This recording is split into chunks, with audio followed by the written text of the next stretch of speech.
In a sun-drenched meadow, nestled between tall blades of grass, lived two very different ants. There was Albus, a white ant, meticulous and hardworking, from the towering termite mound.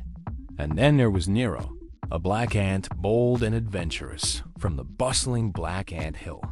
For as long as anyone could remember, the white ants and the black ants had been rivals. They competed for the juiciest dewdrops, the sweetest crumbs, and the shadiest spots under the leaves. One morning, Albus was carefully gathering tiny grains of sand to reinforce his home. One by one, nice and steady, he hummed to himself. Suddenly, a shadow fell over him. It was Nero, marching with his chest puffed out. "Move it, slowpoke," Nero boomed. "This is prime crumb territory, and my colony needs it." Albus stood his ground, his little antennae twitching. "I was here first, Nero, and it's sand, not crumbs.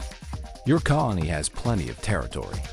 Their argument grew louder and louder, attracting other white and black ants. Soon, a line was drawn in the dirt, and the two colonies faced off, ready for a great tug of war over a fallen berry. It was the biggest, reddest berry anyone had ever seen. "On three," shouted Nero. "1, 2, 3. Both sides pulled with all their might. The ground shook, dust flew, but the berry didn't budge an inch. They pulled and they heaved, grunting and groaning, but it was a perfect stalemate. Exhausted, they all collapsed onto the ground, panting. The berry remained exactly where it was, a big red prize that no one could win. Just then, a dark, ominous shadow fell over the entire meadow.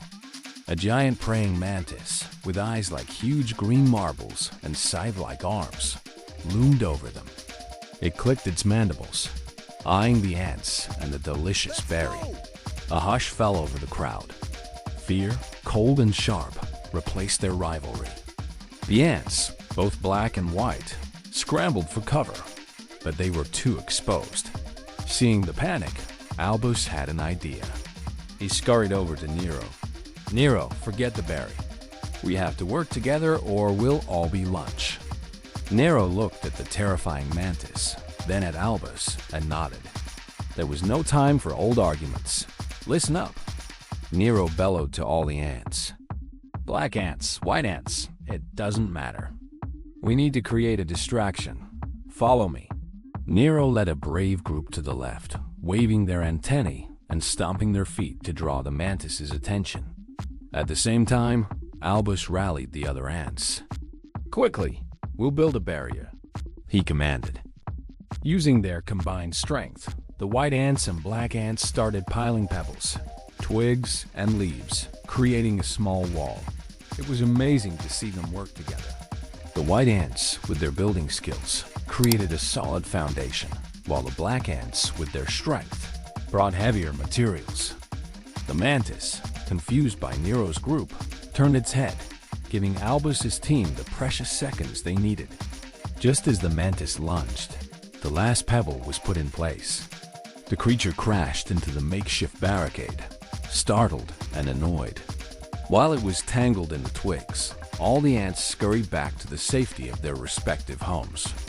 From the entrances of their hills, they watched as the frustrated mantis finally gave up and flew away. A cheer erupted from both colonies. Cautiously, the ants emerged. Nero walked over to Albus, not with a challenge, but with respect. "Albus, you were brilliant. You saved us." Albus smiled. "You were brave, Nero. Your distraction gave us the time we needed. We did it together." They looked at the giant berry, still sitting in the middle of the field. It didn't seem as important anymore. From that day on, things were different. The black ants and white ants were no longer rivals. They shared resources, warned each other of danger, and even helped repair each other's homes after a heavy rain. They learned that their strength wasn't in being different, but in bringing their different skills together. Their friendship became the strongest defense in the meadow, a testament to the fact that working together makes everyone stronger. Thank you so much for watching our little story today.